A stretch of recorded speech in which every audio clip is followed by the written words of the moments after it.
Oke, Assalamualaikum warahmatullahi wabarakatuh. Halo semuanya, selamat datang di mata kuliah Knowledge Management. Di minggu ini kita akan masuk ke materi pertama ya untuk perkuliahan Knowledge Management atau manajemen pengetahuan. Dan di minggu ini kita akan membahas beberapa hal yaitu terkait introduction atau pengenalan dari Knowledge Management.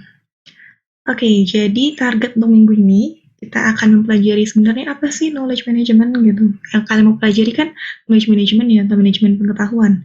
Yang mau dipelajari sebenarnya apa sih knowledge management itu? Terus juga kalian akan tahu gitu apa sih penyebab faktor penyebab adanya knowledge management. Kenapa manajemen pengetahuan tuh dibutuhkannya sekarang gitu.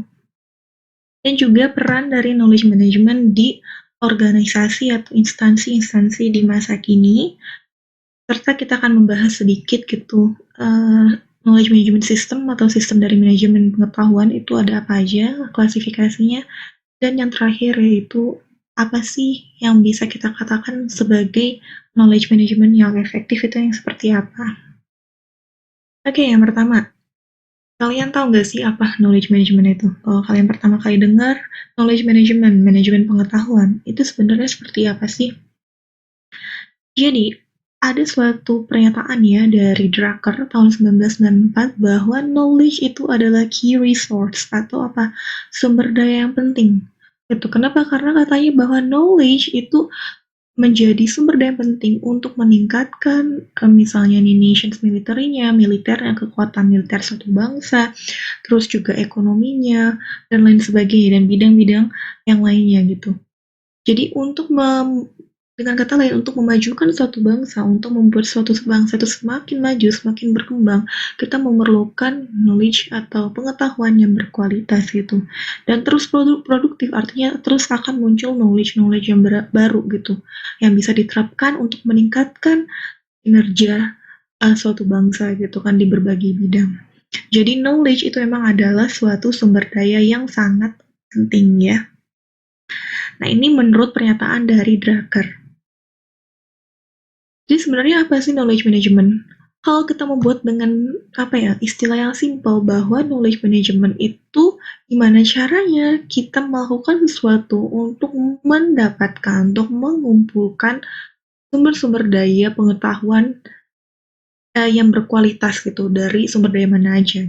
Gimana caranya kita mengumpulkan gitu dan memperoleh gitu esensi atau kualitas terpenting dari pengetahuan tersebut.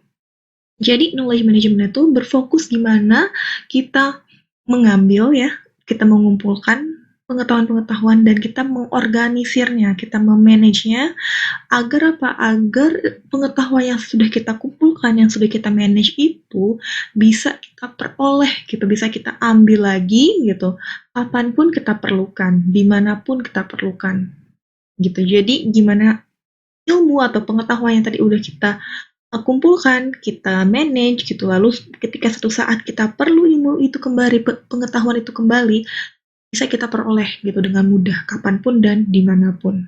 Jadi dia berfokus untuk mengorganize. Ya kayak gitu ya, namanya juga manajemen. Dimana si pengetahuan itu di-manage. Nah, si knowledge management ini juga terkait dengan konsep intellectual capital. Pernah dengar nggak? Apa sih sebenarnya intellectual capital itu? Atau ini artinya apa? Modal intelektual ya. Nah, intellectual capital itu ada dua sih sebenarnya secara pembagiannya ya.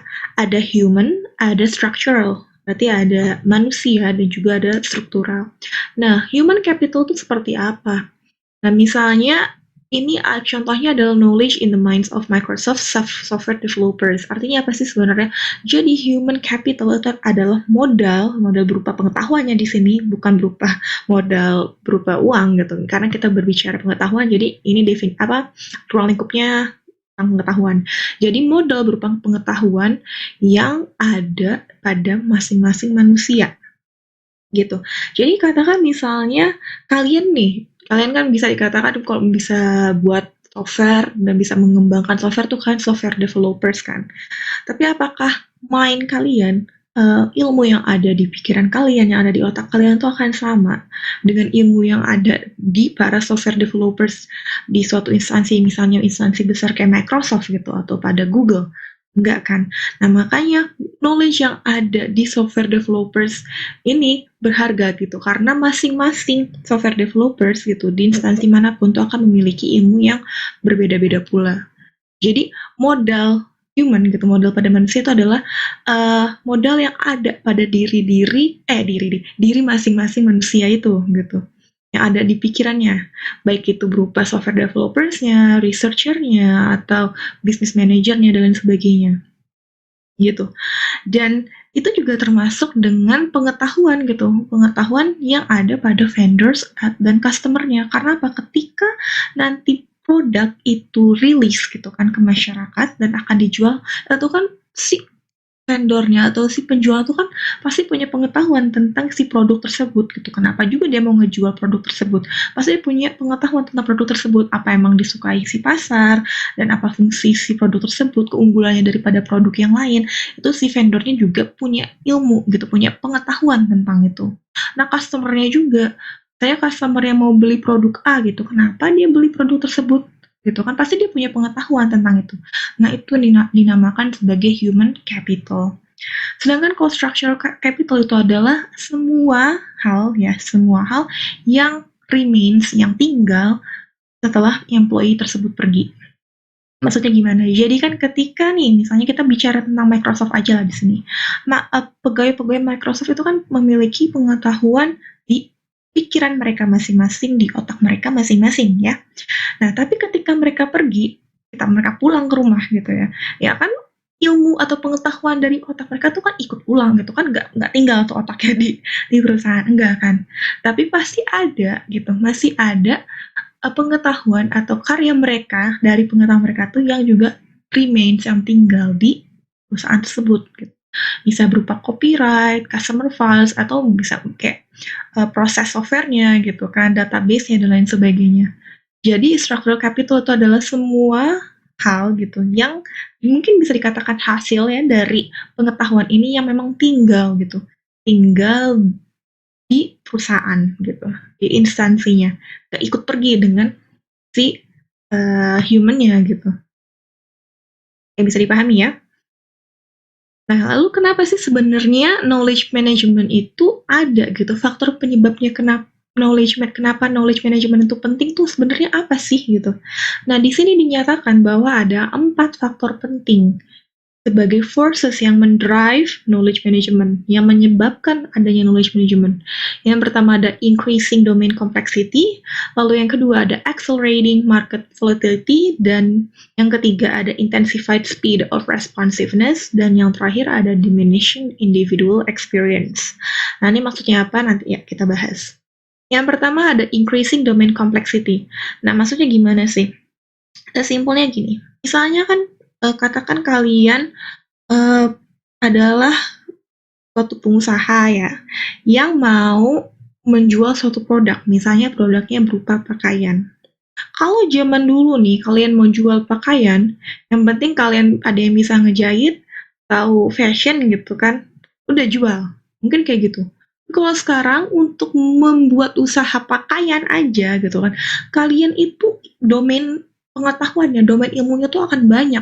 Gak hanya fashion designer, gak hanya tukang jahit gitu ya, gak hanya yang bisa marketing aja, tapi juga harus terkait finansial gitu ya, mana yang untung ruginya. Terus misalnya sekarang juga udah aware sama lingkungan gitu ya, berarti harus mencari orang yang paham gitu, bahan-bahan materi gitu, material pakaian yang memang ramah lingkungan, yang pewarnanya mungkin nggak merusak lingkungan gitu kan. Terus juga marketingnya nggak sesimpel dulu. Karena apa? Karena di sini juga akan melibatkan IT gitu. Misalnya kalian mau jualnya secara online, berarti kalian butuh orang IT yang membangun softwarenya, akan memaintain software webnya gitu kan, yang menjual si pakaian ini gitu. Jadi akan banyak gitu loh domain-domain ilmu yang terlibat hanya kalian untuk mendirikan perusahaan pakaian gitu. Ngerti kan? Kalau dulu tuh simple banget, tapi kalau sekarang tuh banyak sekali ilmu-ilmu yang terlibat dalam menciptakan suatu produk, dalam memasarkan suatu produk. Dan juga marketingnya, kalau zaman dulu marketingnya offline aja gitu kan. Kalau sekarang orang yang di marketing harus paham gimana bedanya marketing secara offline dan juga gimana marketing secara online gitu. Jadi semua bidang tuh harus saling bersatu. Itu ya maksudnya domain complexity. Jadi yang tadinya domainnya tuh hanya beberapa pengetahuan aja, sekarang tuh banyak pengetahuan itu harus bekerja sama menjadi satu untuk menghasilkan suatu produk. Makanya sekarang di suatu perusahaan itu pasti banyak bidangnya kan, tim-timnya, tim IT, tim HRD, tim ini gitu. Jadi emang semakin kompleks gitu domain ilmu pada suatu perusahaan. Itu maksud yang pertama. Nah, karena semakin kompleks itu, maka si manajemen pengetahuannya diperlukan untuk manajemen ilmu-ilmu yang kompleks tadi. Lalu yang kedua, itu ada accelerating market volatility. Maksudnya apa? Jadi, pasar itu semakin cepat berubahnya loh. Misalnya gini, sekarang kalian kalau iseng-iseng cek situs saham ya, situs saham di Indonesia gitu misalnya, di Bursa Efek, kalian tuh bisa lihat bahwa perubahan saham gitu, harga saham itu udah nggak lagi kayak zaman dulu misalnya hitungannya mingguan, bulanan, tapi sekalian tuh harian, bahkan jam pun, jam, menit ya, itu udah bisa berubah dengan cepat. Ya, itu volatil, jadi cepat berubah. Nah, sesuatu apa di pasar itu harga-harga tuh cepat berubah gitu kan. Nggak hanya terkait harga sih, tapi itu kan karena kita bahas saham berarti ya itu saham tuh cepat berubah. Atau juga simpelnya gini, ketika kalian misalnya membooking hotel atau tiket gitu ya, tiket pesawat, ini saya pernah dapat info dari CEO-nya dari tiket.com ya saya sebut aja, itu dulu dia pernah ngasih kayak talk gitu dan beliau berbicara gitu bahwa kalau misalnya si sistem itu down 1 menit aja, itu akan berpengaruh puluhan sampai dengan jutaan rupiah terhadap penghasilan si perusahaan. Karena dalam waktu 1 menit itu akan banyak kan transaksi terjadi, ada berapa ribu, ada berapa juta orang yang transaksi di situs tersebut untuk booking hotel, untuk booking tiket, gitu. Atau untuk membeli ya paket data dan lain sebagainya, pokoknya banyak kan. Jadi 1 menit aja itu bermasalah situsnya, itu akan banyak impact-nya kepada perusahaan. Kayak tuh market volatility-nya tuh juga berpengaruh ya, jadi cepat sekali perubahan itu. Lalu yang ketiga itu ada intensified speed of responsiveness. Jadi kalau dulu nih misalnya ada suatu perusahaan ingin pergi gitu ya, pergi ke suatu daerah kan mereka pasti booking hotel gitu. Nah kalau dulu mereka mau booking hotel itu prosesnya panjang, mereka kontak hotelnya, nanti hotelnya akan menghubungi manajernya, oh, bisa nggak kita terima sekian banyak orang pada, misalnya ada 50 orang gitu, bisa nggak kita terima 50 orang pada tanggal sekian sampai dengan sekian, harus dikonfirmasi lagi ke manajer, harganya cocok apa enggak, nanti baru disampaikan lagi ke orang yang mau booking. Jadi prosesnya tuh banyak. Tapi kalau sekarang itu enggak, cepet banget gitu. Kita bisa aja langsung kan pakai aplikasi-aplikasi yang bisa booking-booking gitu, ya kan? Saya nggak sebut lagi merek-mereknya. Tapi itu kita bisa. Dan kalau itu kan bisa cepat, maksudnya dalam waktu hitungan menit kalian udah bisa tuh booking. Kalian bisa pasti tuh, oh pada tanggal sekian sampai dengan sekian saya mau pergi ke hotel ini, bisa gitu. Dan tapi kalau misalnya kalian itu bermasalah aja, kalian nunggu dalam waktu 30 menit nggak apa ya, nggak ngasih respon tuh si si aplikasi tersebut, kalian misalnya mau booking hotel, tapi kalian lama banget tuh aplikasi itu nggak ngasih respon ke kalian, bisa nggak sih saya nih booking hotel pada tanggal sekian, bisa nggak sih saya nih beli pesawat dari sini sampai dengan dari kota X menuju kota Y pada tanggal sekian, tapi si aplikasi itu nggak respon, dalam waktu 30 menit aja, nggak lama-lama ya, setengah jam aja, kalian tuh udah ngerasa itu lama banget, kan? Jadi harus responsiveness-nya tuh sekarang tuh semakin lama semakin cepat gitu. Orang tuh semakin butuh waktu yang cepat ketika untuk meminta produk atau layanan tertentu. Makanya ini adalah salah satu driving knowledge management. Jadi harus segera memutuskan gitu loh, bisa apa enggak gitu. Bisa apa enggak pada tanggal sekian. Gitu, paham ya?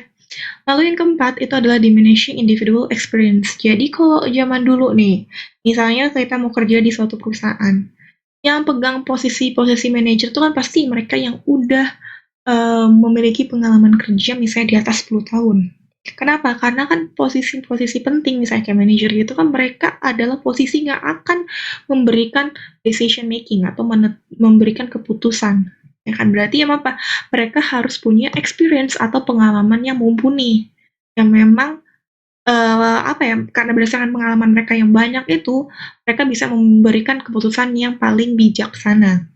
Tapi itu dulu, sekarang kalian lihatlah kalau turnover atau pergantian pegawai di suatu perusahaan tuh semakin lama semakin cepat gitu. Jadi apa? Misalnya kurang dari 5 tahun, seseorang tuh udah bisa jadi manajer gitu. Jadi dalam waktu 5 tahun kan pengalamannya mungkin nggak terlalu banyak, tapi mereka harus diberi amanah gitu, diberi tanggung jawab bahwa mereka harus bisa melakukan decision making. Sedangkan experience mereka belum terlalu banyak, makanya si knowledge management ini penting untuk mendukung mereka, untuk membantu mereka dalam memberikan keputusan. Dipahami ya? Nah, terus gimana sih perannya KM itu pada organisasi zaman now gitu ya? Jadi KM atau knowledge management itu sekarang tuh penting banget di organisasi karena kenapa? Karena organisasi zaman sekarang itu kan pasti teknologinya itu makin banyak kan, makin banyak menerapkan teknologi yang akan berdampak pada jumlah pegawai atau pekerja di instansi atau perusahaan tersebut tuh akan semakin sedikit atau downsizing gitu ya. Dan juga itu ada pergantian pegawai yang semakin tinggi, yang semakin cepat, yang mana artinya ketika pegawai itu semakin cepat berubah kan berarti ya ilmunya akan cepat pindah-pindah gitu ya. Kayak saya punya teman gitu yang bekerja, dia tuh yang nggak akan betah bekerja di satu perusahaan, di satu organisasi itu terlalu lama. Misalnya dia bekerja di perusahaan A itu dalam waktu 1 tahun, nanti tahun depannya itu akan pindah ke perusahaan B. Hanya betah sampai ya maksimal 3 tahun, lalu ntar pindah lagi ke perusahaan C dan seterusnya gitu. Biasanya tuh ya kayak gitu, makanya zaman sekarang tuh ya orang tuh bekerja di suatu perusahaan tuh akan sebentar-sebentar gitu sehingga turnover percentage rate-nya gitu ya, rate-nya tuh akan tinggi gitu di mana pergantian tuh cepat sekali sehingga ya KM itu knowledge management tuh penting untuk diterapkan di perusahaan agar pengetahuan dari pegawai yang suka pindah-pindah ini emang trennya kayak gitu ya industri zaman sekarang tuh jadi pengetahuan meskipun pegawainya tuh cepat sekali berpindah-pindah, tapi pengetahuannya itu bisa remains, bisa tinggal di organisasi tersebut.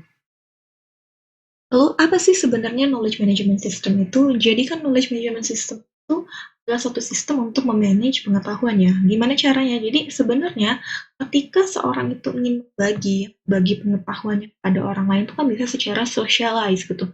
Dia bisa melalui mentoring, ngajarin atau lewat retreats gitu kan. Itu adalah cara untuk membagi pengetahuan.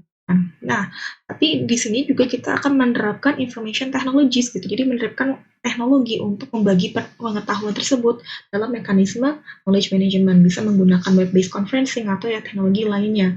Jadi knowledge management system itu pada intinya adalah suatu sinergi antara social mechanism ini dengan latest technology. Sehingga ketika mereka bersinergi, ketika mereka digabungkan, dihasilkan suatu knowledge management system. Nah, knowledge management itu juga secara umum diklasifikasikan menjadi 4. Ada knowledge discovery system, knowledge capture system, knowledge sharing system, dan juga knowledge application system. Nah, ini nanti akan kita ada pertemuan lebih lanjutnya yang menjelaskan ini secara lebih detail, tapi secara umumnya knowledge discovery system itu adalah suatu sistem yang gimana sih caranya kita mendiscover, menemukan gitu pengetahuan gitu, mencari pengetahuan gitu. Itu ada di knowledge discovery system. Kalau knowledge capture system tuh gimana caranya kita menangkap pengetahuan.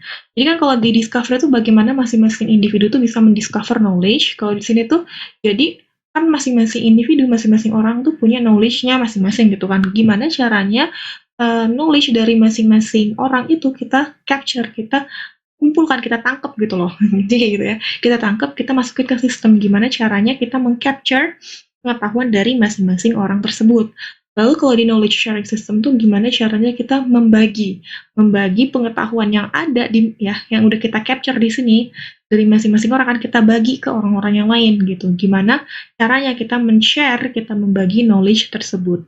Dan yang terakhir, knowledge application system itu adalah bagaimana kita mengaplikasikan knowledge yang tadi sudah di-capture, ya, udah di-discover, udah di-capture, dan udah dibagi, itu kita aplikasikan untuk ya kepentingan bersama lah, untuk intinya.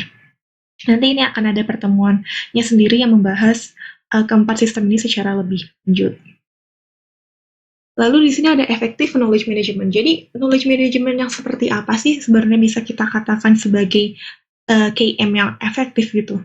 Nah, ini ada suatu persentase yang udah berlaku lama ya, di mana dikatakan bahwa knowledge management itu akan efektif apabila 80% itu termasuk proses dalam organisasi dan juga faktor dari manusianya atau orang-orang yang terlibat dari organisasi tersebut, dan 20% didukung oleh teknologi.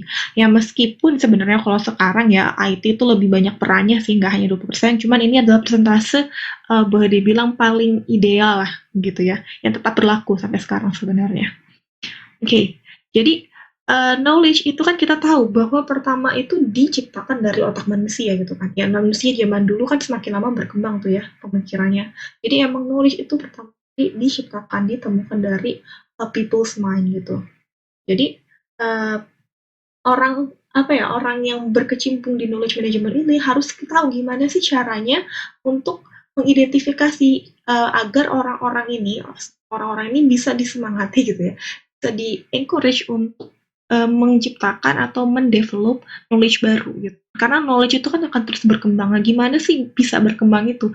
Berarti kan people's mind ini juga harus berkembang, harus kreatif gitu, harus bisa berpikir ada ilmu baru nih, ada pengetahuan baru yang nanti bisa diterapkan di perusahaan tersebut gitu atau di organisasi tersebut. Jadi KM practices itu must first identify ways to encourage and stimulate kemampuan employee untuk mendevelop knowledge yang baru. Lalu yang kedua itu juga di dalam knowledge management ini teknologinya tuh harus bisa secara efektif gitu mencari cara untuk bisa menemukan gitu ya, menemukan ilmu yang baru, menyatakan ilmunya, mengorganisasi pengetahuannya, dan juga menggunakan dan memperbarui pengetahuan tersebut gitu. Jadi gimana sih KM metodologinya gitu, cara-cara dalam KM ini bisa untuk menemukan ilmu, menyatakan ilmu, mengorganisasi ilmu, menggunakan ilmu, dan juga memperbarui ilmu yang mungkin sudah ada gitu kan. Nah, ini harus ada dalam knowledge management yang efektif. Oke, dan yang ketiga, KM yang efektif itu juga should not distance itself from the knowledge owners. Artinya apa? Ketika kita tahu pada suatu sistem, pada suatu organisasi itu ada pemilik knowledge tertentu ya, itu kita nggak boleh menjauhinya bahwa oh dia udah tahu, kita nggak tahu, kita jauhin aja, dia lebih jago daripada saya gitu. Atau malahan sebaliknya gitu, ketika dia adalah knowledge owners gitu, kita ambil aja ilmunya terus abis manis setelah dibuang. Oh, kita udah tahu ilmu kamu nggak lagi saya butuhkan gitu. Jangan seperti itu. Justru orang-orang yang memiliki ilmu tersebut kita dekati, kita minta mereka membagi ilmunya, namun mereka tetap kita recognize, kita posisikan mereka itu sebagai expert, sebagai seorang pakar dalam suatu perusahaan. Jadi kita tidak boleh malah menjauhi mereka, entah itu karena alasan karena mereka lebih memiliki pengetahuan daripada kita gitu, atau karena kita udah ngambil pengetahuan mereka lalu kita jauhi gitu aja, kita nggak butuh lagi mereka. Nggak seperti itu. Jadi mereka yang memiliki knowledge gitu justru kita recognize, kita posisikan mereka sebagai seorang expert. Oke, jadi yang udah kita pelajari hari ini cukup banyak ya. Kalau ada rangkumannya ini kira-kira 4 poin utama. Yang pertama, kita udah belajar KM itu merentang dalam sistem seperti apa, khususnya pada perspektif organisasi ya. KM itu seperti apa, dan juga kita telah memahami itu relevansi KM pada kondisi masa kini gitu, bagaimana dinamika dalam lingkungan gitu, lingkungan organisasi khususnya, dan juga dipengaruhi oleh peningkatan penggunaan teknologi dan juga kompleksitas domain ilmu yang lain gitu. Dan juga kita telah mempelajari keuntungan daripada penggunaan KM ini. Kenapa KM itu penting gitu, kenapa butuh sih organisasi itu untuk menerapkan KM gitu. Karena itu tadi kan banyak kecenderungan untuk pegawai atau pekerja itu turnovernya tinggi gitu, artinya mereka tuh berpindah-pindah, berganti-ganti secara cukup cepat gitu. Dan juga yang terakhir kita udah memahami gitu bagaimana information technology itu plays an important role gitu, mereka tuh berperan penting dalam AM gitu, karena emang information technology IT itu sekarang semakin lama semakin tinggi ya penggunaannya, dan itu juga berpengaruh gitu dalam manajemen pengetahuan dalam suatu organisasi, di mana ya presentasinya seperti ini, 80% untuk organizational dan 20% untuk IT ya. Oke, sekian untuk materi minggu ini. Apabila ada pertanyaan, bisa tanyakan ke saya ya di forum. Nanti mungkin saya buka forum atau bisa ditanyakan langsung ke saya di minggu depan ya. Sekian untuk materi minggu ini. Sampai jumpa di pertemuan berikutnya. Wassalamualaikum warahmatullahi wabarakatuh.